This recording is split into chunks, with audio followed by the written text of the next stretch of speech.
Marami ho nagsasabi at marami hong iba na magbibigay ho ng kanilang mga pananaw at kuro-kuro kung minsan mga hakbang at aksyon base sa kanilang pagtingin or kanilang mga punto de vista sa mga kaganapan. May mga nagsasabi, ito raw ho, something has got to be done. Kulang na lang sabihin, well, we gotta do something. Lahat naman, ano pa bang ginagawa ng gobyerno, wag lang humaiwanan na mauwi sa sitwasyon na kung saan ay maging desperado ho tayo sa paggawa ng aksyon. Kaya kung minsan, ito pag desperado ho tayo, desperado rin yung dating ng ating hakbang at desperado rin ang dating ng resulta. Pagtatawanan ho tayo, hindi ho positibo yan. Tingnan na lang ho natin, ito ho'y hayaan ho natin ang ating pamahalaan na ginagawa ho nila, pag sinisikap ho nila sa pagdating sa intelligence community, sa militar, sa ating hong mga pulis, sa mga otoridad. Kumpiyansa ho natin lang sa kanila, bagkus ito ho'y wag ho tayong nagkakawatak-watak at para bang nandyan yung pangamba at takot. Hindi ho natin masisisi, mga kababayan ho natin sa ibayang dagat, na magkaroon ng pangamba at siguro takot na rin dahil wala ho silang pictures or anything other than yung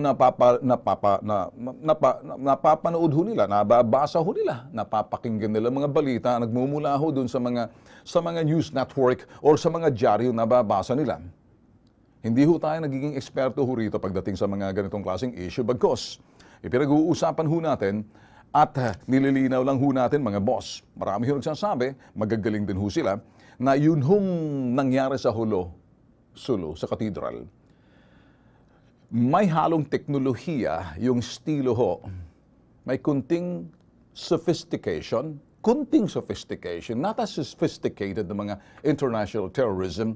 Yung gumawa raw nung bomba na yun ay talagang alam ho yung sistema, yung interval, yung pagitan ho ng isang bomba at pagkatapos mangyari isang bomba, rumisponde yung mga militar, dumating naman, tiniming ho lahat eh. Anong ibig sabihin yan? So may kunting sophistication na yung bagang bibigyan mo or tatimingan mo. At ito ho'y pinag-aralan ng itong mga nasa likod nito para talaga ang sabi nga ho natin magkaroon ng pangamba at takot. Talaga naman ho yun ang sinasabing tatak terorismo. Ngayon, sa parting yan, nakikita na ho natin, dapat ho ba tayo nababahala? Sa atin ho, dapat masigasig ho tayo. At wag ho tayo mawala ng tiwala. Bagkus, wag ho tayo karoon ng takot, pangamba at kalituhan. Ayan ho kasi kung minsan nangyayari. At mahalaga ho, sinabi ko kanina, yung sisihan. Hindi ho productive yan eh.